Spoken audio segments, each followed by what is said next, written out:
দ্বিতীয় এপিসোডের শুরুতে আমরা দেখতে পাই জুলি আসলে কোনো সাধারণ চোর না। সে মূলত একজন আন্ডার কভার পুলিশ অফিসার।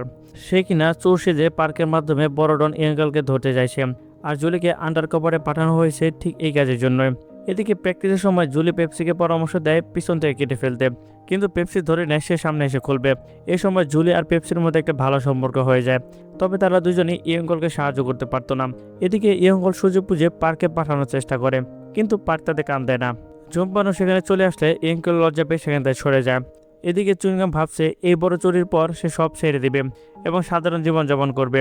আর পেপসি মুখে অস্বীকার করলেও মনে মনে পার্কের জন্য এখনও তার গভীর টান রয়েছে। অন্যদিকে চাইনিজ টিমের অ্যান্ডোবো জনি আর চেনের মনে হচ্ছিল যে এই মিশন নিশ্চয়ই কোনো গন্ডগোল আছে। চেন তাদের জানায় কয়েক বছর আগে দুজন চোর এই হীরা চুরি করতে অ্যাঙ্কেলকের কাছে বিক্রি করতে গিয়েছিল।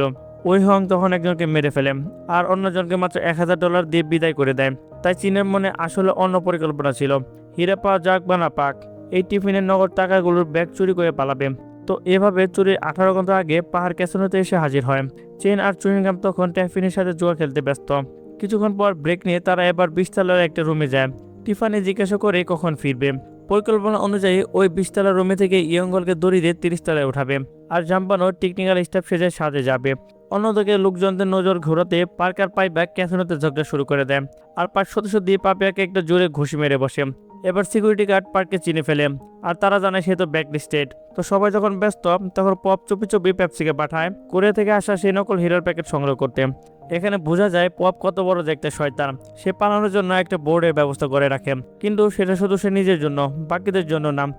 এদিকে 20 তলায় চেন আর চুইংগামের মধ্যে একটা ভালো মুহূর্ত তৈরি হয়। চেন স্বীকার করে যে আগে সে হীরা চুরির একটা গল্প বলেছিল, সেটা আসলে তার নিজেরই কাহিনী। এই চুরিতে ওইহুং চেনের বন্ধুকে মেরে ফেলেছিল আর চেন নিজের জীবন বাঁচাতে হীরা ওইহুংয়ের কাছে তুলে দেয়। তাই বন্ধুর মৃত্যুর আফসোস চেন আজও বয়ে বেড়াচ্ছে। এসব কথা শুনে চুইংগাম আরও বেশি চেনের প্রতি দুর্বল হয়ে যায়। অন্যদিকে চুরির চূড়ান্ত সময় আগে পেপসি একটা গির্জায় যায়, যেখানে পার্কও আসে। পেপসি সরাসরি জানায় 4 বছর আগে কেন তারা তাকে ছেড়ে চলে গিয়েছিল। পার্ক তখন রহস্য করে বলে, আমি কি সত্যি তোমাকে ছেড়ে গিয়েছিলাম? পেপসির কথাটা মানে পুরোপুরি ধরতে না পারলেও যাওয়ার আগে পার্কে জড়িয়ে ধরে সাবধানে থাকতে বলেন। পরের দিন জাম্পানোর সাথে সব সেট আপ বসিয়ে পার্কে জানায় সব রেডি।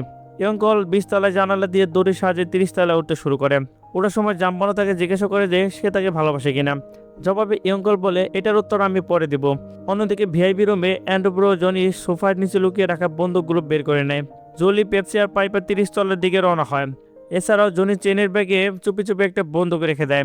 এরপর ইয়ঙ্কল 30 তলার জানলার কাজ করা শুরু করে। নিচে অ্যান্ড্রো জনি গার্ডদের বন্দুকের মুখে জিম্বি করে কন্ট্রোল রুম দখল করে নেয় আর জনি পুরো ক্যাসিনোর মেইন লাইট বন্ধ করে ফেলে। এরপর ইয়ঙ্কল কাজ কেটে ভিতরে ঢুকে ম্যাগনেটিক ডিভাইসে একটা বিশেষ জিনিস বসিয়ে দেয়, যার ফলে দরজা খুললেও ম্যাগনেটিক ফিল্ড নষ্ট হয় না। এরপর পেপসি, পাইপা আর জুলিও ঘরে ঢুকে পড়ে। ইতিমধ্যে ক্যাসিনোর ইমার্জেন্সি জেনারেটর চালু হলেও আন্ডারগ্রাউন্ডে ভোল্টে ম্যানেজার কন্ট্রোল রুম থেকে ফোন করতে চায়, কিন্তু জন এসব কানেকশন ইতিমধ্যে কেটে দিয়েছে। ম্যানেজার বুঝতে পারে কোন একটা গন্ডগোল আছে আর সে তাদের গার্ডদের উপরে পাঠায়। কিন্তু এখানে ভল্টের সেই বুড়ো ওইটার উপস্থিত ছিল যে অ্যান্ড্রুকে বন্দুক এনে দিয়েছিল। ম্যানেজার তাকে এই রুমের বাইরে যেতে একদম নিষেধ করে দেয়। অন্যদিকে টিফানি রুমে পাইপা, পেপসি আর জুলি মরিয়া হয়ে সিন্ধু খোলার চেষ্টা করে। পেপসি ড্রিল মেশিন দিয়ে ফুটো করতে শুরু করে। জুলি তার পদ্ধতিতে শুধু হাত দিয়ে এটা খোলার চেষ্টা চালায়।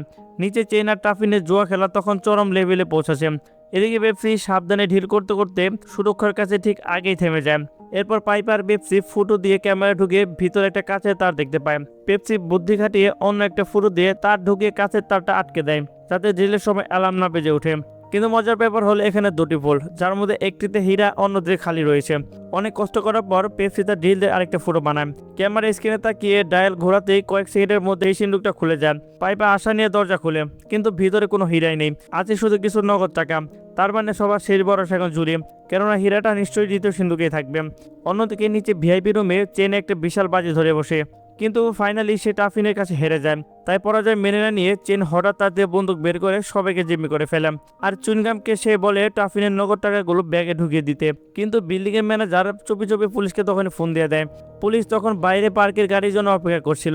ঠিক ওই সময় একটা মেয়ে এসে পুলিশকে একটা প্যাকেট দিয়ে যায়, আর সেটার ভিতরে ছিল পার্কের সেই লাইটার, যেখানে জুলি একটা সেন্সর লাগিয়ে দিয়েছিল।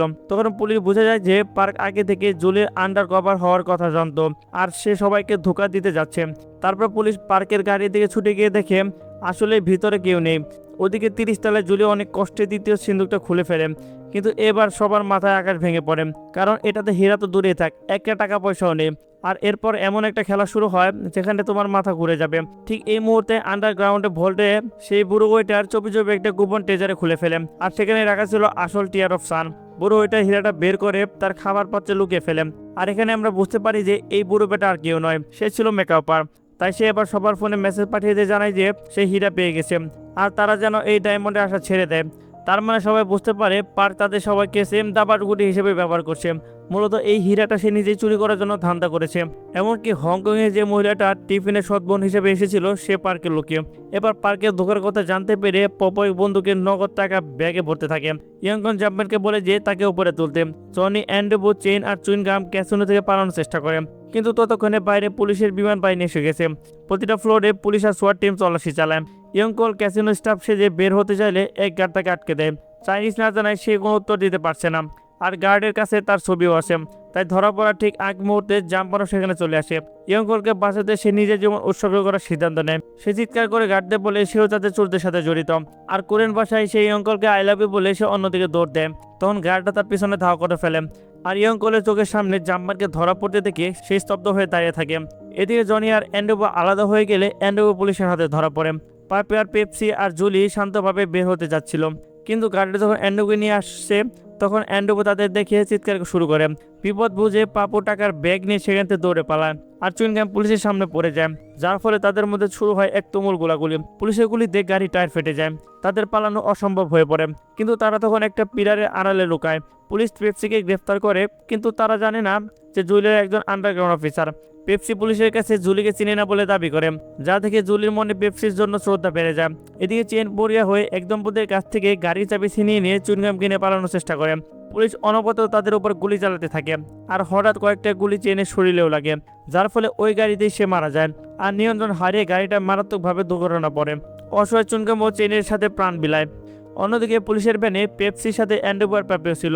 অ্যান্ডোবো কৌশলে পেপসির কানে দুল নিয়ে হাত করে খুলে ফেলে, আর পুলিশের সাথে সে মারামারি শুরু করে দেয়। তাই গাড়ি নিয়ন্ত্রণ হারিয়ে নদীর পাড়ে অ্যাক্সিডেন্ট করে, আর শেষমেশ গভীর পানিতে পড়ে যায়। পপার অ্যান্ডোবো নিজেদের বাঁচাতে অন্যদিকে হাত করা পড়া অবস্থায় পেপসি পানির নিচে দম বন্ধ হয়ে মারা যাচ্ছিল। কিন্তু ঠিক তখনই অলৌকিকভাবে সে বুড়ো ওয়েটার হঠাৎ পার্কের পানিতে ঝাঁপ দিয়ে তাদের উদ্ধার করে। এবার জ্ঞান ফিরে পেপসি নিজেকে একটা হোটেলের সুইমিং পুলে দেখতে পায়। সে বুপাইকে খুঁজে বের করে বিপদে ফেলানোর জন্য সে কষে একটা থাপ্পড়ও মারে। সেখানে ইয়ংকলও অলরেডি ছিল, আর তাদের কাছ থেকে এসে জানতে পারে যে চুইনগাম আর চেইন পুলিশের হাত থেকে বাঁচতে গিয়ে মারা গেছে। তখন পেপসিও বুঝতে পারে পার্ক তাদের নিশ্চিত মৃত্যুর হাত থেকে বাঁচিয়েছে। অন্যদিকে আন্ডারগ্রাউন্ডে জলি আর টিম সিসিটিভি ফুটেজ চেক করে সেই মেয়েটাকে চিনে ফেলে যে পুলিশকে পার্কের লাইটার দিয়েছিল। এছাড়াও সে আরো জানতে পারে যে ওই বড় ওয়েটারটা আসলে স্বয়ং ম্যাকবার্গ। সে আসলে আগের দিন থেকে ওই ক্যাসিনোতে ছদ্মবেশে কাজ করছিল, যেন হীরাটা চুরি করতে পারে। এদিকে পার্ক ডাউনকে ফোন করে হীরার বদলে $10 মিলিয়ন চুক্তি করে, আর তাকে হংকং নয় বরং কোরিয়ার বুসানে আসতে বলেন। পার্ক জানতো পুলিশ তার উপর নজর রাখে, কিন্তু কৌশলে পুলিশকে সাথে নিয়ে নিজের একটা পরিকল্পনা করে। এদিকে পাপা ভেবেছিল যে হীরা নিয়ে পালাচ্ছে, কিন্তু অ্যান্ডোর সাথে ধাওয়া পাল্টা দেওয়ার সময় তার হাত থেকে হীরাটা পড়ে যায়। আর যখন একটা গাড়ি তার উপর চলে যায় তখন সেটা ভেঙে খান খান হয়ে যায়। তখন পার্ক বুঝে যায় যে ইয়ংকল তাকে নকল হীরা দিয়েছে। আসলে ইয়ংকল অনেক বুদ্ধিমান। পাপুয়া যখন নকল হীরা বানাচ্ছিল, ইয়ংকল তখন ডবল দাম দিয়ে ওই কারিগরকে দিয়ে আরো একটা নকল হীরা বানিয়ে রেখেছিল। ইয়ংকল আসল হীরা নিয়ে খুব শান্তভাবে সাধারণ নাগরিক সেজে পুলিশের সাহায্যে ক্যাসিনো থেকে বের হয়ে যায়। জাম্পার ও চুইনগামের কথা ভেবে তার মনে একটু খারাপ লাগলেও সে শেষমেশ হাসতে পেরেছে। পোর্টে পার্ক আর পেপসির দেখা হওয়ার ঠিক আগেই ডন ইয়ং সেখানে হাজির হয়। পার্ক আড়ালে সরে যায়, কেননা ওই হং তাকেই খুঁজছে। জুলিও ইতিমধ্যে সেখানে পৌঁছে গেছে। তখন পার্ক চিৎকার করে ওই হং এর নাম বলে, আর জুলিও তাকে দেখে ফেলে গুলি বিনিময়ে ওই হং সেখানে মারা যায়। তখন পুলিশ লাশ পরীক্ষা করতে এসে দেখে তার হাতে সে বিখ্যাত প্রজাপতির ট্যাটু। পেপসি তখন শুটকে পড়ে গাড়িটিকে খুলে আর অবাক হয়ে দেখে 4 বছর আগে পার্ক যে সোনাগুলো নিয়ে গিয়েছিল সেগুলো সব তার গাড়িতে রাখা। তখন পেপসি বুঝতে পারে যে পার্ক তাকে কতবার বাঁচিয়েছে, আর সে আসলে তাকে ধোকা দেয়নি। সেই দৃশ্যে আমরা পেপসি হংকংয়ে একটা হোটেলে পৌঁছাতে দেখি, যেখানে ইয়ংকল পায়ের উপর পা তুলে আরাম করছে। পেপসি সেখানে গিয়ে ইয়ংকলকে ভয় দেখানোর জন্য একটা ডিটেকটিভ তার পিছনে লাগিয়ে দেয়। হোটেলের পুলের ভিতরে ইয়ংকল যখন ভয় কাঁপছে তখন দেখা যায় বুড়ো ওয়েটার ছদ্মবেশে পার্কে আবারও সেখানে হাজির, আর ইয়ংকলকে ধোকা দিয়ে হীরা ফিরিয়ে নেওয়ার জন্য শেষ একটা চুরির প্রস্তুতি নিচ্ছে। ঠিক এই সিন দিয়ে আমাদের এই সুন্দর মুভিটা শেষ হয়ে যায়। তো কেমন লাগলো আমাদের এই মুভিটা কমেন্টস করে অবশ্যই জানিয়ে যাবেন। তো এরকম ভিডিও আরও পেতে চাইলে অবশ্যই চ্যানেলটা সাবস্ক্রাইব করে দিবেন। তো পরবর্তী অন্য কোনো একটা মুভি নিয়ে খুব শীঘ্রই চলে আসবো। সে পর্যন্ত সবাই ভালো থাকবেন, সুস্থ থাকবেন। আল্লাহ হাফেজ।